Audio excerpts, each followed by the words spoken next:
जोरा नारियल ले आदी कर बनवा सजी सैया जोरा नारियल ले आदी कर बनवा सजी डीजे विकास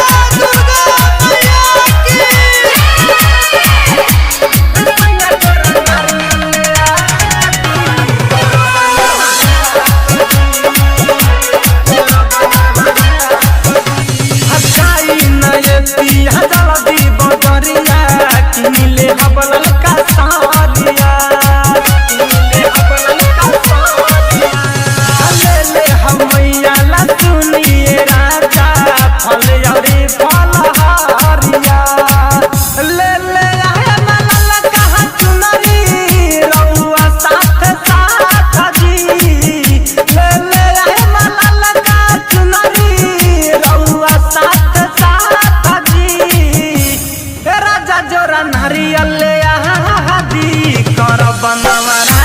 सजी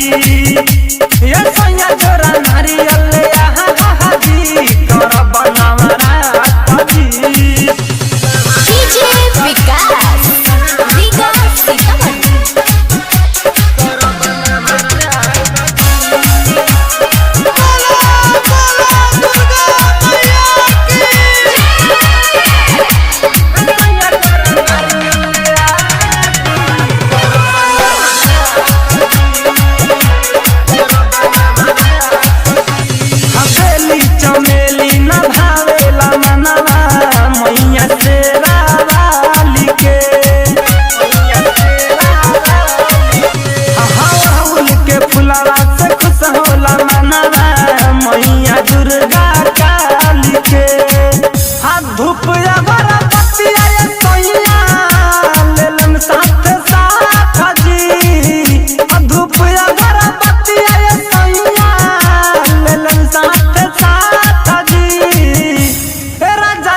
नारियल ले आदी कर बनवा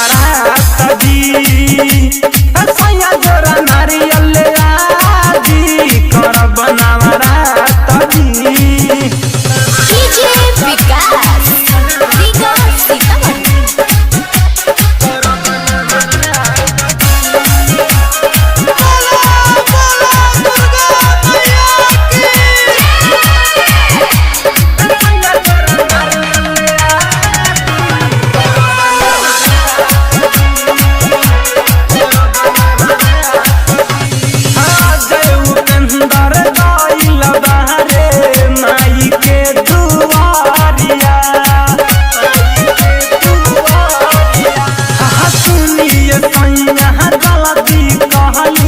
जाई के तैयारिया